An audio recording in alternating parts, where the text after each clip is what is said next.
Time for us to get started. So the plan is for this to be our final installment in our technology study, which is concluding our stewardship study. So we're talking about how to leverage technology and how to do that in a God-honoring way. As we've walked through this, hopefully it's become clear that I am not a complete tech pessimist. I believe in technology. I think technology is good, it's useful, and I actually believe that humans are supposed to use technology. We're supposed to leverage the resources of the planet that God has given us, and so I think that's totally normal and a God-honoring endeavor. We're going to get into some stuff today that's a little bit on the edge of what I think many of us find ethically and socially and morally acceptable. And there's a lot of debate around some of this stuff going on right now. There's a lot of theory that we're going to be talking about, a lot of theory actually today, and what could be possible. And some of this stuff may sound a little bit far-fetched, especially when we get into talking about things like techno-resurrection and uploading human consciousness and things like that. It sounds completely theoretical, but think of the conversations that we're having now around things like AI that really wouldn't have been conceivable 10 years ago. And so tech is moving so fast. It's really incredible. I don't know if you guys have your antenna up after talking through some of this stuff last week and the previous weeks, but have you noticed just the proliferation of AI, like ads?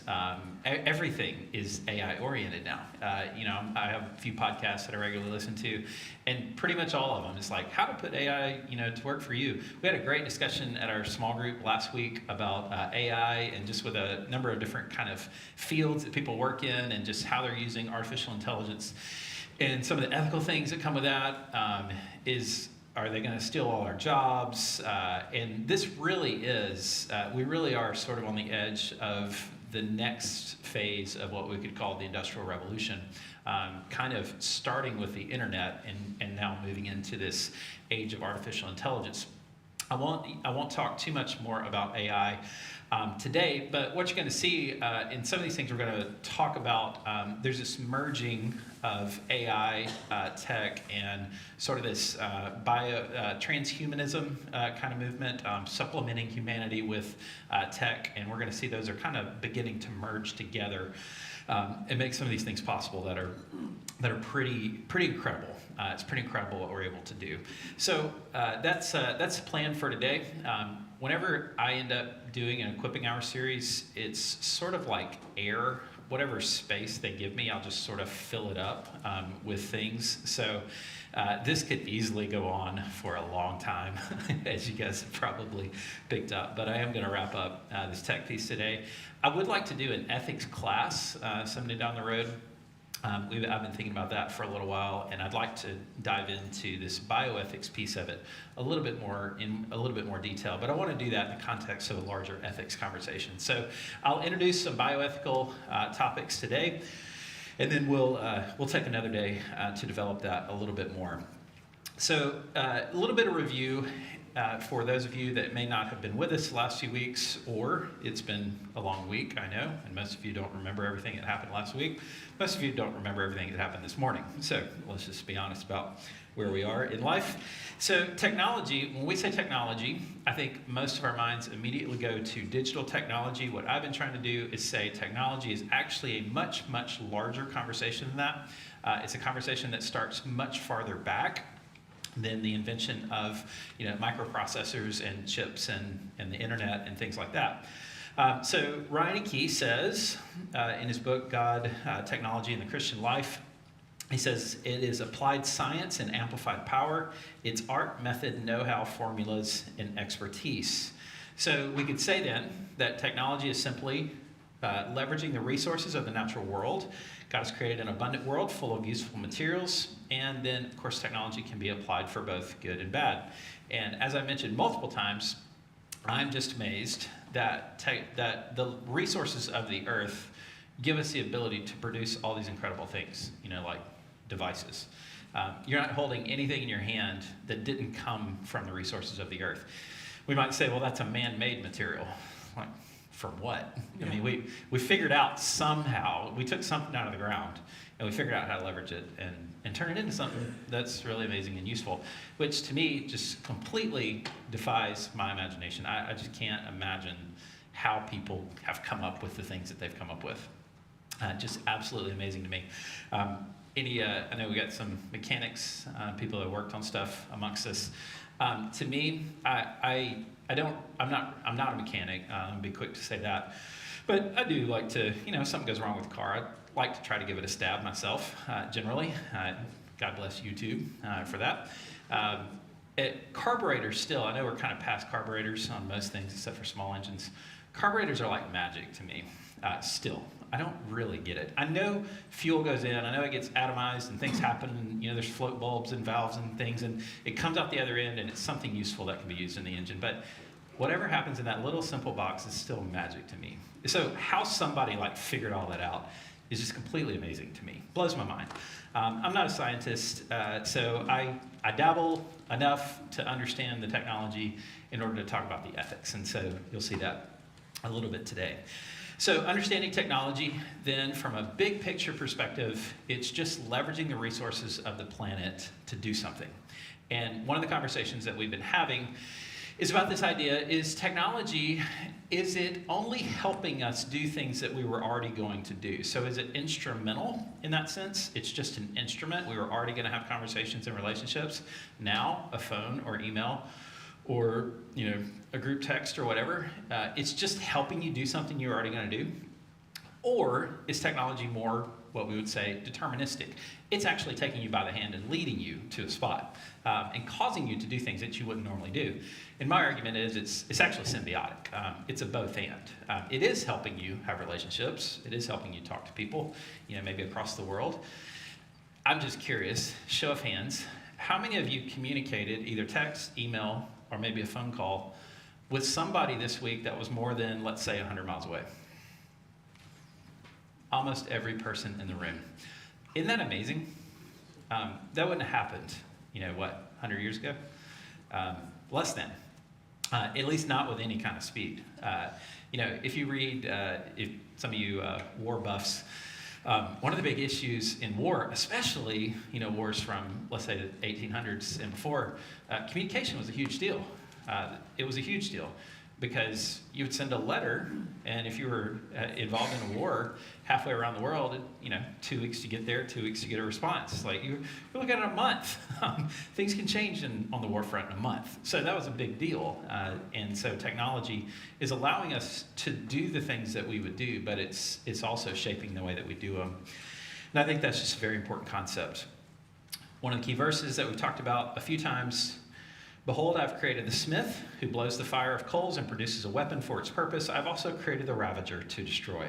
So the smith is the one who creates he uses the resources of the earth to create. The ravager takes the resources that the smith has created and uses them in a way that's not honoring to the Lord. So both are created by the Lord, and both can be limited and used by the Lord. That's the point. And then, interestingly, the smith and the ravager, they create these weapons, and then there's this promise, which is quoted in Romans: "No weapon that is fashioned against you shall succeed, and you shall refute every tongue that rises against you in judgment." So, hey, don't worry about the ravager who's using the resources of the earth, because you have a greater one fighting your battles. That's the Lord. That's the point. So that's big picture technology. I introduced digital tech last week, just to review that. I think digital technology really poses some unique challenges for us. There's a few reasons, and this list could probably be 5 times this long. But I think a few of the issues is it's inherently individualistic. Just in my house yesterday, there's more than one point during the day. We're all in vicinity of each other, and we're all doing our own thing. And nobody really knows exactly what the other person's doing, on their device. And I'm not saying that's wrong. Maybe it was working on school, because my kids were all just working on school all day yesterday, isn't that right? Yeah, right. They're just thinking, I just want to crush it on this paper. That's what Jacob was thinking. I'm just going to write all day long. So I know what he was doing. The rest of them, I don't know what they were up to on their devices. So it's just a reminder, it's just inherently individualistic. We're all in the same room, but we're all kind of in our own planet. I'll put on my headphones sometimes. I was listening to a lecture, at one point yesterday, and I didn't want to bless the rest of my family with a lecture I was listening to on bioethics, so I put my headphones in. And I got football on the screen on mute, and I'm listening to this lecture. I'm working on something else. It's just incredible the way that we're sort of multitasking while we're working. So it's inherently individualistic. It sort of defies accountability. I know we have protections in place, and there's technology and apps and things, but still, it really pushes back against accountability. Refuses rest and work cycles, and we've mentioned this before, but there's just this expectation of immediacy and availability that's always supposed to be there, and then it's more deterministic than instrumental, and I've already mentioned that. So let's move on to some new materials. As we do that, I have 3 ancient tales that I think will help us start to interpret the modern times here. Any of my mythology folks amongst us here? I see a couple smiling. Prometheus, Sisyphus, and Pandora. You might be familiar with these names, Prometheus, Sisyphus, and Pandora. I won't go into the whole ancient context here. These are tales from mythology, ancient mythology. The Greeks and the Romans give us a whole plethora of ancient mythology to talk about, and some of these stories are just so pervasive, and they capture the essence of human dilemmas so well that they persist even to this day. To the point that we talk about things being a Sisyphean project, one of these things that just repeats over and over again, or Pandora's box. We all know that one. And so these stories have persisted. So Prometheus, he was the one that gave the humans fire and was punished by being chained to a boulder and having his liver eaten each day by an eagle. That would regenerate, and then it would repeat the cycle. So Prometheus, he gave the humans something that they weren't supposed to have, and that was his punishment for it. Interesting. Keep that in mind. Sisyphus cheated death twice and was punished by having to roll a boulder eternally uphill, only to watch it roll down again. So just over and over again. Data entry, anyone? Paying the bills, grocery shopping for those with teenagers in the house. Sisyphean project. You just do it again the next day. Do it again the next day. I feel that way shaving. I hate shaving. I don't know if you guys are feel the same way. I'm like, this is Sisyphean project. It's just got to grow back. Why do we have to do this over and over and over again? Pandora. So the first woman who had a jar, later translated as a box, came to us as a box. Containing all evil and misery. Once opened, it could never be put back in the container. So I think these 3 stories really have something to say about some of the things we're going to talk about today. So Prometheus, this is interesting. So this is in Manhattan at the Rockefeller Center, sculpted in 1934. We have Prometheus there smiling at us at the Manhattan Center. Interesting, huh? From 1934. Inscription says, Prometheus, teacher in every art, brought the fire that hath proved to mortals a means to mighty ends. Well, it is. Left off the part about Prometheus having his liver eaten for doing that, but hey, it's what it is. Prometheus, this motif of Prometheus has been picked up in a number of novels and books, biographies. So Mary Shelley wrote Frankenstein many, many years ago, and she called it, she had an alternate title, as was somewhat common back in the day, Frankenstein or the Modern Prometheus. It was a retelling of the Prometheus story from Mary Shelley. Mary Shelley was an interesting lady. She wrote Frankenstein, first version at least, when she was only 17 years old. She had a pretty interesting background herself. Her parents were very interesting. And so she wrote Frankenstein. And so the moral of the Frankenstein story is like, hey, be careful what you dabble with. Remember, Dr. Frankenstein created this monster, ended up not being able to control the monster, hated the thing that he had created, but then couldn't get away from it. And then it ends with this ominous walking away, moving away in the North Pole and the Arctic of the monster. And you're led to believe it probably died, but did it? But did it? It doesn't actually say that at the end. And so she leaves us with this, what happened? We don't really know. So the Modern Prometheus, and then of course Oppenheimer, this book that's come out I believe the book's a few years old now. The movie came out this summer. Just interesting. Look at the title, American Prometheus. So we've unleashed something. We're giving humans a tool. Should they have that tool? That's the question. And Oppenheimer wrestled greatly with the morality of what he had done by giving people the ability to split the atom and the atom bomb. I do believe, Reineke talks about this in his book, and I do take this position as well. I think, especially things like this, I think there's a certain inevitability to technology. So had Oppenheimer not done what he did, I think there's a certain inevitability, and there's a certain growth of tech across the world at similar times. You see this sort of, it turns into an arms race of sorts. You saw this with electricity with Edison and Tesla that were kind of duking it out over who's going to be the electrical giant and genius. And so interestingly, Tesla was actually the AC guy, alternating current, not the DC 12 volt direct current guy, which is kind of funny because Tesla is like a DC, not AC. Anyways, moving on. That's irrelevant to most. Okay, so here's my parallels with some ancient mythology. Gene editing and Prometheus. Should we be tinkering things that we don't understand? I don't know what happened there. Something didn't translate. Should we be tinkering with things that we don't understand? Next, techno-resurrection and Sisyphus. Should we be trying to unravel death? We'll talk about techno-resurrection and what we mean by that in a little bit. Sisyphus was, of course, the one who tried to cheat death. That didn't work out. And then AI and Pandora. I think we've opened a box that we're never going to be able to put back together. It's out. So here we are. Okay, I want to start out by talking about and creating a biblical foundation for this idea of embodiment. And the idea that I want to communicate, and Greg Allison's book on this is very good if you're looking for a resource. It is good to be an embodied human, all right?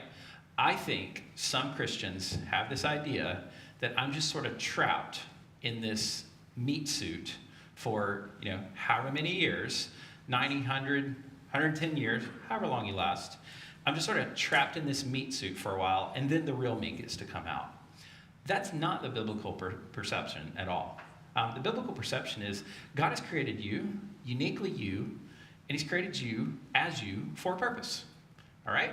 Now we have the fall to contend with. We understand that. But embodiment is good. It's good to be a human. And the goal of life then is not to escape embodiment.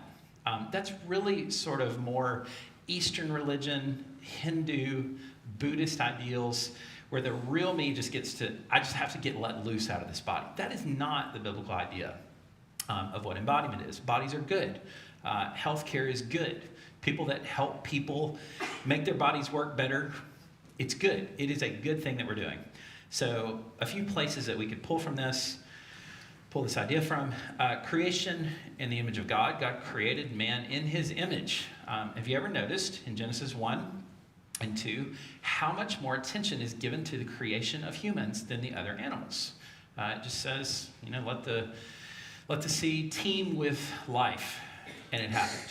And then all of a sudden there's just fish swimming around eating each other, presumably. And then you have, let the fields be full, and then there's animals everywhere. But then you come to man, and there's this extended explanation. Created in the image of God, bless them, be fruitful, multiply, male and female. Chapter 2, let's run it back. He says God created this garden, and then he took the dust, he formed the man, he breathed the breath of life into him, he gave him dominion. So there's extended treatment of what it means to be a human. So that's the first place we would go. The incarnation, of course, when Christ took on human flesh, also speaks to the inherent goodness of embodiment. It's good. It couldn't be evil to be trapped in a human body, or Christ never could have come and been trapped, use that in quotes, in a human body. So the incarnation is good. The resurrection also speaks to the goodness of embodiment. Do you realize and know that we will be embodied creatures forever and ever and ever? We will receive resurrection bodies one day. That's the whole point. That's the goal of 1 Corinthians 15 and other places. So embodiment is good. It is not a thing to be escaped. It's not a thing to run from. It's not a thing to be embarrassed of. As humans, embodiment is good. And I just think we need to take ownership of that. I think the difficulty comes when our bodies are broken, when things hurt, when we're sick, when we have things like chronic pain, chronic illness, fatigue, things like that. I think that's when we start to wonder, is this really the real me? Or is the real me hiding inside of me? And that's where I think we start to ask those questions. But on the surface, embodiment is good. Affected by the fall, but good. And I think we have to hold that intention somewhat. Greg Allison's treatment of this is super helpful. Again, his book is just called Embodiment, if anybody's looking for a good resource on this. So these are his chapters, and he just takes each one of these and explores it from a theological perspective. So he talks about the created body. I've already talked about that. The gendered body, we've talked about that before. The particular body, you are created as you in a particular body. You look a particular way. It's just amazing to me that we are all so unique, isn't it? We are all so uniquely, particularly made. So much so that our phones can recognize us now as you and not someone else. I'm sure in theory there's someone else. Everybody says you have a twin somewhere in the world, right? I'm sure in theory there's people whose skeletal structures match enough to where you can unlock somebody else's phone. I haven't actually known of anybody that's happened to. I don't know if you guys have. Maybe you have. But it's just interesting how particular we are. Thumbprints and all the rest. So we have a particular look about us, that God has made us to look the way that we look. The social body. We were designed as embodied creatures to interact with other humans. Nobody was designed to be completely isolated. The sexual body. God has created us with sexual appetites and desires, and these are not inherently evil things. In fact, they're inherently good things. Problems come when we try to fulfill a godly desire in a way that's ungodly. That's the problem, not the desire itself. Next, the Son's body, talking particularly about the incarnation, which I've already mentioned. The sanctified body, he's playing off here what Paul has said, to use your vessel, use your body in a way that honors the Lord. It matters what you do with your body. There was early heresy in the church that was sort of making the rounds, called Gnosticism. And what Gnosticism sought to do was separate out the body from the person, all right? So they would say, you can kind of do whatever you want in your body, such as sleep with a prostitute. 1 Corinthians 6, Paul's dealing with this. You can do whatever you want in your body because that's not really you. You're actually separate. You're immaterial. Your body's material. So who cares what you do with your body? And Paul says, wrong. Your body is the temple of the Holy Spirit. How could you do that? Would you do that in God's temple? Well, of course you wouldn't. Well, then you shouldn't do it in your body either. So your body actually matters. Blessed and disciplined body. He talks about that. The value even of exercise, of taking care of yourself. Worshiping body, actually bringing ourselves to worship. And there's a physical dimension to that. The clothed body, he talks about the necessity of being clothed. Even, some of y'all are really into clothes. I wear clothes so that I'm not unclothed. That's the extent of the thought I put into my clothing. And is it comfortable? That's actually number one. Is it comfortable? So the clothed body, there's an appropriateness and an inappropriateness to your clothing. And the Bible actually speaks to this. It's interesting. After Adam and Eve sinned, what's the first thing they notice? We're naked. We are unclothed, and that's not appropriate. And God says, who told you that? Interesting thing, isn't it? If you've had little kids in the house, they just love being unclothed, don't they? They just love it. And, I'm for them, I guess. But you hit a point in time where you think, okay, that's not cute anymore. I can't run around like that, right? So somewhere, 4, 5, 6, somewhere in there, 19. Right. Somewhere you hit a point where you're like, okay, I should be clothed now. And then some people obviously learn how to sort of weaponize that, in a very seductive and sexual sort of way. But they know what they're doing at that point, and they're actually using their bodies in order to get attention. So there's a sexuality that is, and an inappropriateness to that. So the clothed body, the suffering and healed body, this is where he deals with just the fact and reality that our bodies break down, they hurt, things happen over time. How should we think through that as Christians? The dead body, just the reality that death is coming for all of us, and how should we as Christians think about the end? And we're going to talk about that more today. And then the future body, the resurrection body, which is such an encouraging chapter and such an encouraging read, especially if you are somebody who is either dealing with some sort of chronic, maybe illness, chronic pain, or you're helping someone who's dealing with some sort of chronic illness or pain. I would definitely recommend read up on the future body, the resurrection. It's designed to encourage you. That's what it's designed to do. So 1 Corinthians 15 and other places. Okay, so that's embodiment. I just want to set the stage for humans. Our limitations are good. Our social interactions, the necessity of having a group of people is good. These are good things, biblically good. And don't let anybody talk you out of that. Biblically, these are good things for us to be embodying. Okay, any thoughts on that before we move along? So we got some fun stuff to get to in 28 minutes. I've done it again. All right, here we are. So let's talk about gene editing. Here's the plan. I just want to introduce these pretty quickly, and we'll see where we get. Gene editing, xenotransplantation, Neuralink, patient care, and then transhumanism. So let's talk about what do we mean when we say gene editing? There's a new technology. I'm going to skip my video for the sake of time. There's a new technology called CRISPR-Cas9.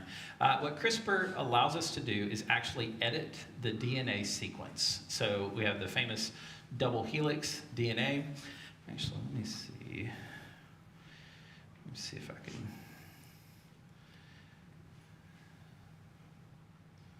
I think this will work. Let's change it to dark.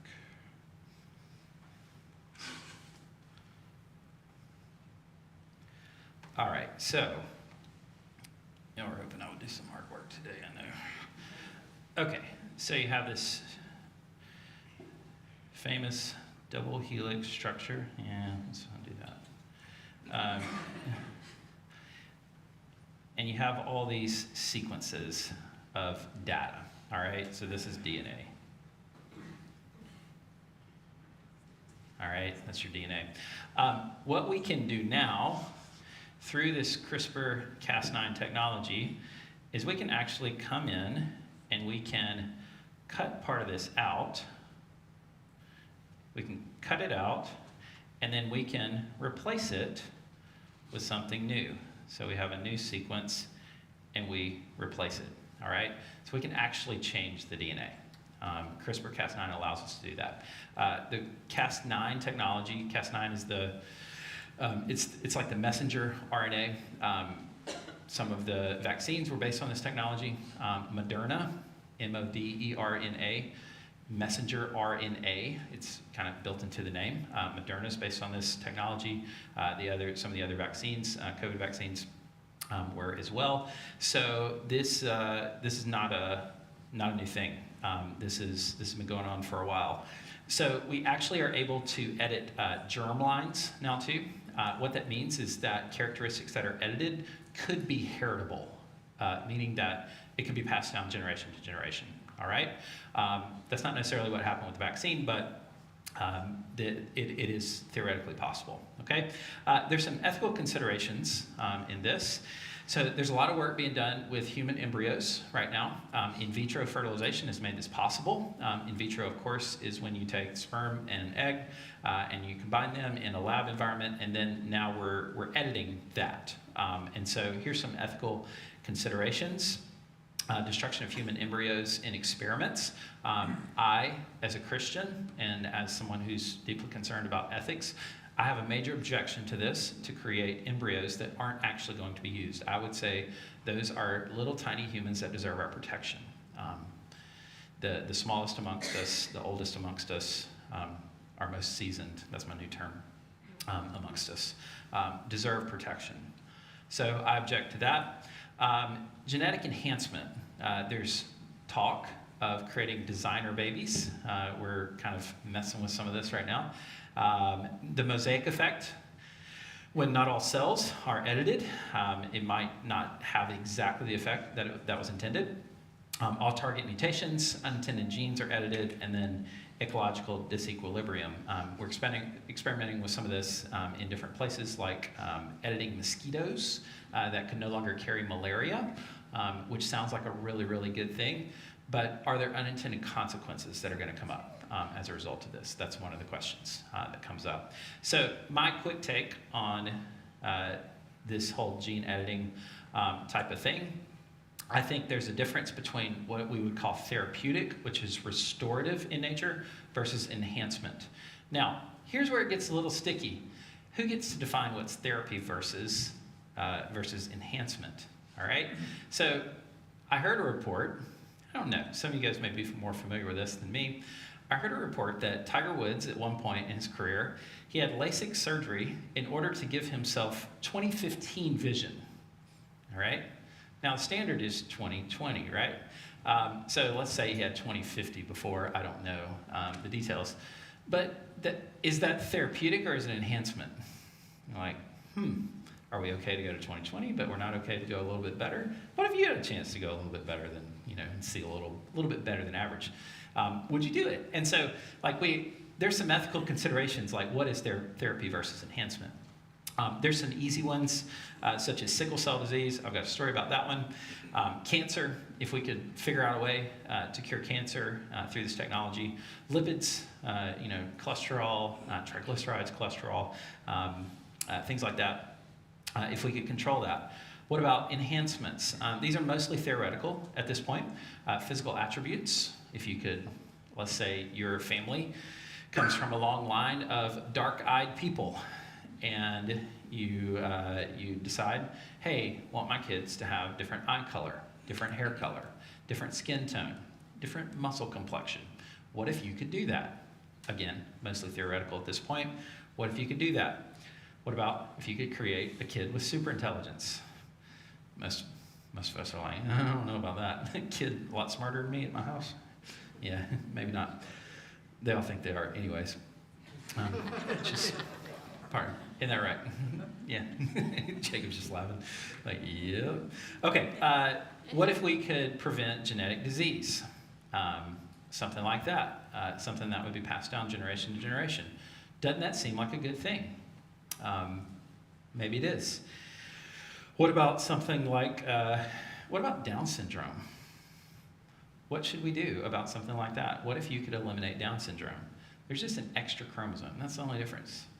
You know, Down syndrome people are actually, statistically, the happiest people on the planet. Like, statistically, they're the happiest people on the planet. Have you ever been around somebody with Downs and not smiled? I don't think they're a problem to be fixed. All right? I don't think they're a problem to be fixed. I think they're people to be embraced for their uniqueness created in the image of God. I don't think we should fix that. So I would put that under, I don't think that needs fixing. I think it's just a unique individual created in the image of God. A story here, Victoria Gray. She received CRISPR treatment for sickle cell disease in 2019. She's from Mississippi. This is her. She's in London, and she was invited there to address a conference that was talking about bioethical issues.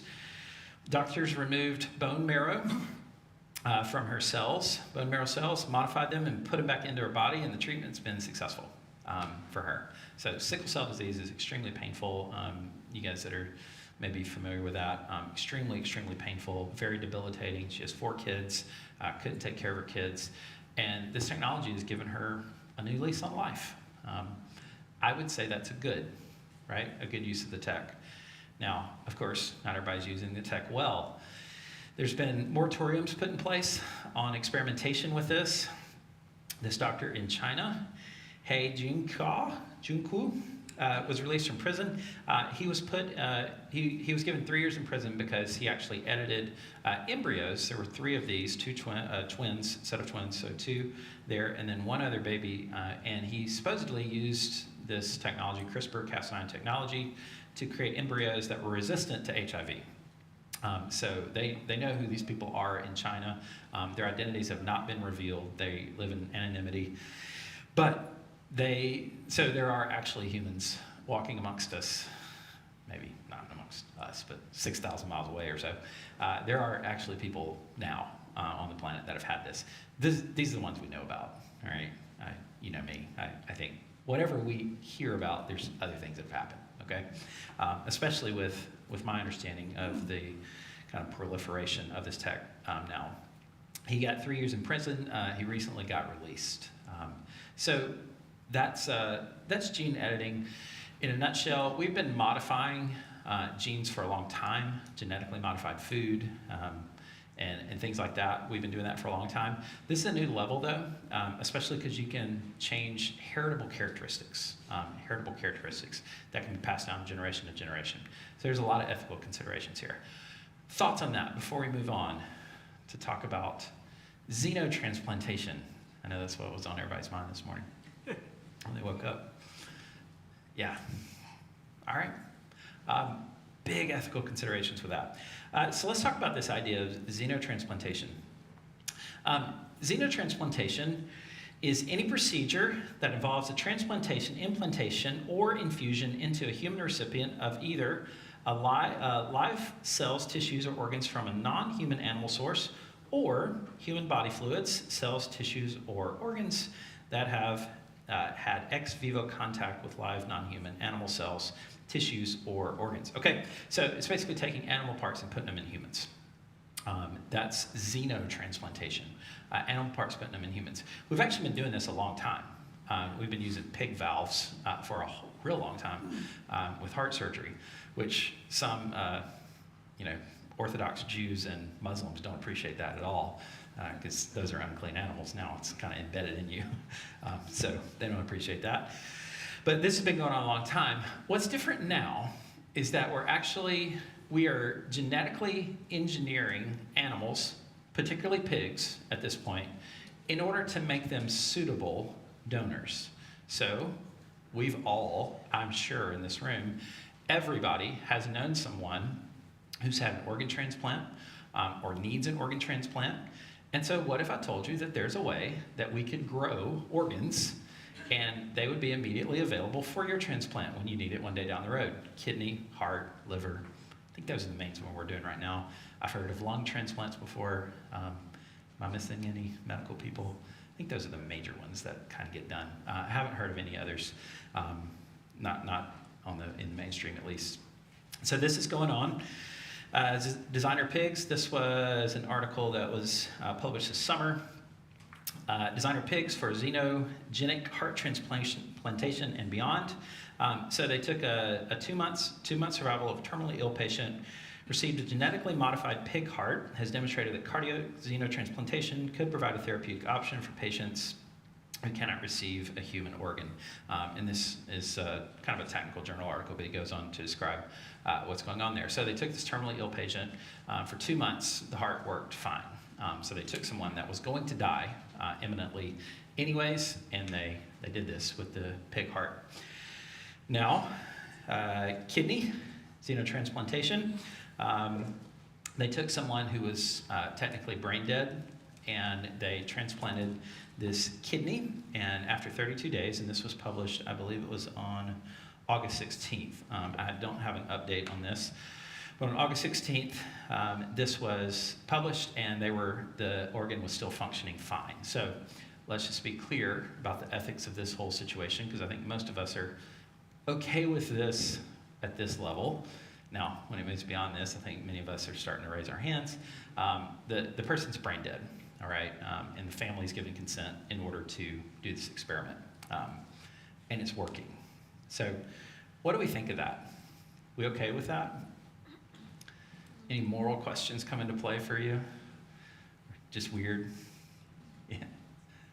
What's that? What's next? What's next? I think that's one of the questions, right? Right? Alan, does this somehow alter being made in the image of God? Yeah, that's the question, isn't it? That's the question. I'm okay with this piece of it as long as it stays in the therapeutic realm. I don't think we've necessarily altered that. But I think it's an ethical consideration. Once we start, there's a lot of different ways that this could go. So I'm okay with that piece of it. But what if somewhere down the road we figure out, hey, pig hearts, it's completely theoretical, but pig hearts actually are much better at oxygenating the blood, and if you want to be a distance runner, like, you really need a pig heart, because it'll give you an advantage, sort of like automatic doping, Yeah, we're introducing all kinds of issues here. Yeah. So, what do you think they had to do to pressure the family to allow them to do that? I don't know. 'Cause that's kind of weird. I know. Yeah, it is, but I think there's some people in the name of science would be okay with that. Yeah, Emma? Feels like something that could eventually be turned in the cosmetic plastic surgery type good. route, which is already kind of scary how close we're getting to the Hunger Games capital with our society. Right. It's just like taking it past the survival to the preference. Right. Yeah, and that's where I think the distinction helps me sort through this is therapy versus enhancement. If it's staying on the therapeutic side, it's, I'll admit, the camel's nose is in the tent. Like, once you open the door for some of this, it's open. So I walk into this somewhat cautiously, but I do think, what's to say it's going to stop, once these things kind of get going, get normalized. Really interesting, ideas here. All right, that's actually not the most interesting thing I want to talk about, though. Let's talk about this idea of the Neuralink. You guys familiar with the Neuralink? So this is another one of Uncle Elon's projects. Elon Musk, besides, taking over Twitter, which is now called X, if you're keeping up, renaming Twitter, making everybody mad, firing a bunch of people, Tesla, that whole thing, going to Mars. In his free time, he's also working on this thing called the Neuralink. The mission of Neuralink is to create a generalized brain interface to restore autonomy to those with unmet medical needs today and unlock human potential tomorrow. The second half of that sentence is the one that really concerns me. To unlock human potential tomorrow. So a generalized brain interface to restore autonomy.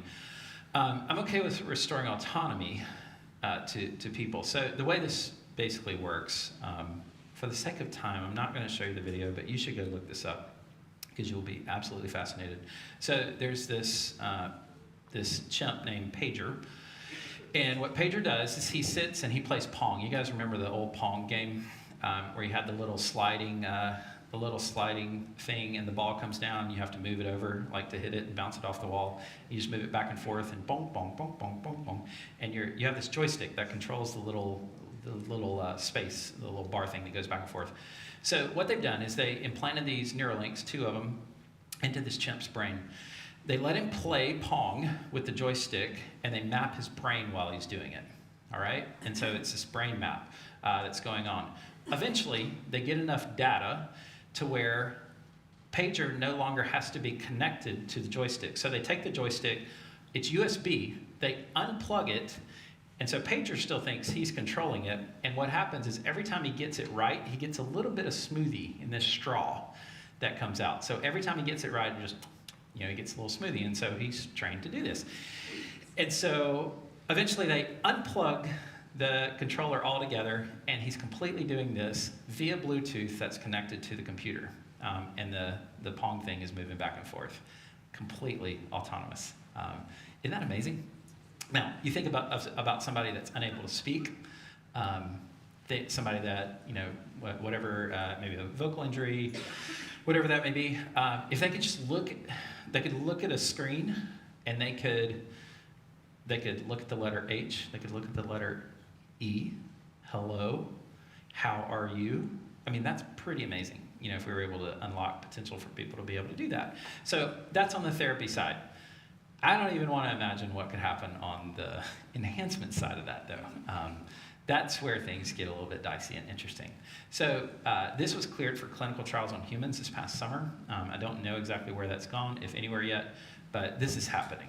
And there's a lot of people that are going to be really, really into this. This, of course, is getting into what we call transhumanism. Yep. They've shown some things with like arm replacements, with the artificial arms able to move strictly on the brainwaves. Yep. Yeah. It's that technology. So cyborg, Yeah. which is, I think, we think like Star Trek kind of stuff when Yeah. we hear cyborg. But a cyborg is somebody, there's this machine-human interface, it's allowing you to do things. But yeah, the fingers, can actually be moved from brain activity that's connecting now. Yeah, pretty amazing. Pretty amazing. Yeah. Okay. Other thoughts on that? Neuralink? What do you think? You guys signing up to get one? Give me Atari and Pong. Yeah. I want to be a lot better at Pong. And a smoothie. Yeah. May have to upgrade the drink selection if they're going to get a lot of us signed up. Yeah. Scariest part is it's not our brain controlling something outside of the other direction. That's right. Right. Yeah. Yeah. Once you implant something into your brain, you've kind of invited the elephant into the room. At that point, like, do I really want them to have access? Yeah. That's a big consideration. All right. So therapy versus enhancement. I think that's a key distinction. But again, Prometheus, Sisyphus, like, are we messing with stuff that we just really shouldn't be messing with? I don't have all the answers for you. I'm just causing problems today. That's my goal. Yep. So do we all end up Icarus? It all end up what? Icarus flying too close to the sun. Right. Yeah. Another good. At what point does the metal that's holding the wax that's holding the leaves Yeah. onto the wings melt? Right. Yeah. Another great mythology, like, application there. Yeah. That's a good question, and I don't know the answer to that. All right. I want to introduce a couple other thoughts here, and then we'll let you go. Patient care, and this is where I think this whole embodiment issue is becoming really, really important. This is a major experiment in a lot of places right now. Japan is really experimenting with this. Care for the elderly being sort of farmed out to robots. And so they would bring robots in to entertain people. There's a number of these videos online. You can go find them. Robot sort of wheels in, looks at you, takes your temperature, dispenses pills. You could ask it to sing you a song, sing me a lullaby, play me a song from my childhood in the 50s or whatever. I didn't mean to, like, our seasoned saints among us. I don't know, like, pick your era, okay? But sing me a song from, whatever era, whatever, and so it'll do it, sort of on demand. It's this constant companion, can watch you, could help you up if you fall. It's pretty amazing what some of these robots are able to do now. My question is, are we losing something in that? And I think the obvious answer is yes. There is something special and unique about embodiment, human touch, human interaction, and you are not going to replace that with a robot. You just can't. So I'm fundamentally against this, and I just think, this is just a step in the wrong direction. It's very dehumanizing for most of this. Okay, let's talk.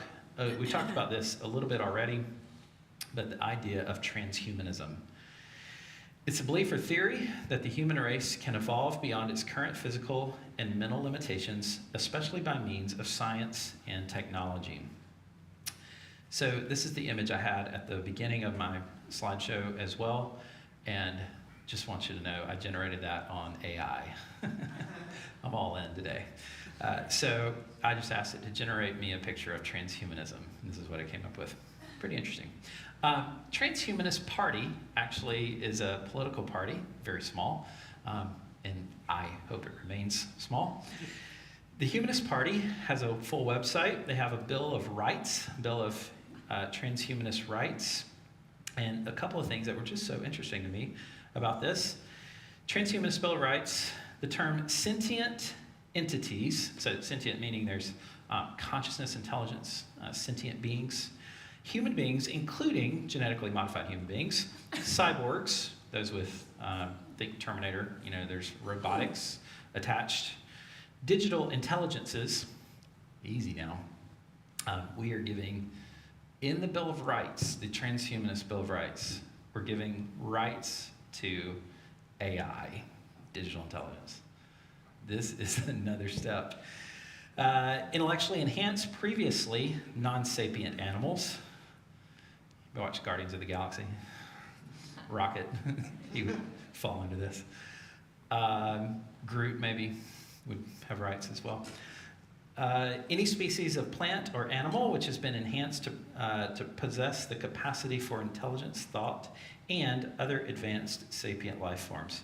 The plant threw me off there. I don't know what they got in mind with that one.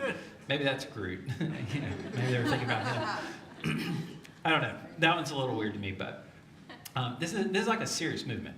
These people are very serious. There's books about this. It's a whole movement. Their leader ran for president in 2016. Didn't obviously get very far with that. So this article I just thought was really interesting. All sentient entities are entitled to reproductive freedom, including through novel means such as the creation of mind clones, monoparent children, or benevolent artificial general intelligence. That's a technical term. All sentient entities of full age and competency without any limitation due to race, nationality, religion, or origin have the right to marry and found a family, or to found a family as a single head of household. It goes on to describe that. I just thought it was interesting. Mind clones, monoparent, or benevolent artificial general intelligence. This is just really interesting stuff. So I think this is teaching us something here.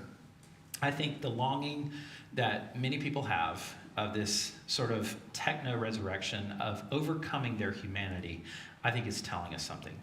Peter Thiel said this: there are things people, there are these people who say that death is natural. It's just part of life. And I think nothing could be further from the truth. So if that's your perspective, then you have to figure out a way to overcome death. How are you going to do that? That's why cryonics has become popular amongst some, in the hopes that one day we'll be able to resurrect that person. So the idea, Han Solo style, you freeze someone, and then if you died of, let's say, brain cancer, you freeze them, and then one day you figure out how to fix that. You unthaw them, you fix them, they're back to it. You sort of respin back to it. Another way that they're trying to defeat death is through chatbots. AI chatbots are being experimented as a way to upload consciousness. This is a real thing too, of an individual to preserve their memory. Virtual Eternity, LifeNaut, and Nectome are a few companies that are working on this. I believe the first one, Virtual Eternity, is no longer doing their thing. I think they went out of business, but the others are. There's a few others of these as well. And so basically what you would do is you have this little box, and before you die, you would have a long set of interviews, pictures, and you would just expose it to like enormous amount of information about you. That way, your kids, grandkids, whoever, would come along later and say, hey, Grandma, tell me about the time you met Dad. And it would have a story in your voice, and so AI generated, it would be able to really capture you. It's not consciousness exactly, but it's sort of you, like a very enhanced picture album. All right. Lastly, I just wanted to say a couple of things about the idea of overcoming death. I think it's natural to want to overcome death because death is a result of the fall. It's not natural. It wasn't supposed to be this way. That's why people have a hard time with death, and they should. But the answer isn't, let's figure out a way to make ourselves live forever. The answer is the resurrection of Jesus Christ and the resurrection of the dead. That's the answer. That's the biblical answer to the question and the issue. So I think that's really important. And I'll end with this. I've mentioned this before, but whenever I'm speaking to someone and there's a situation of terminal illness, sometimes people will pray. Like, I just want this to end. Would you pray for them to go? And I'm not bothered by that prayer. I'm really not. My preference, though, is let's pray for the return of Jesus. Because in the Bible, that's the ultimate hope, right? When Jesus returns, all things are going to be made right and new. So let's pray for him to return and fix this situation. Your longing for a better place, a better world, isn't wrong. But embodiment's good. You being in this body's good. Let's pray for the new body to come. And so I think as Christians, that needs to be our hope. I think that's the accent of the New Testament. All right, 1 minute over. Let me pray for us. Lord, thanks so much for some time that you've given us today to talk about these important issues. We don't have all the answers on these things. We don't know what's coming next, and some of these things are scary. Some of it's exciting, but we do pray that you would help us to think wisely, to think ethically, morally, in a way that honors you with these new technologies. We pray in Christ's name. Amen. All right, I'll stop causing problems.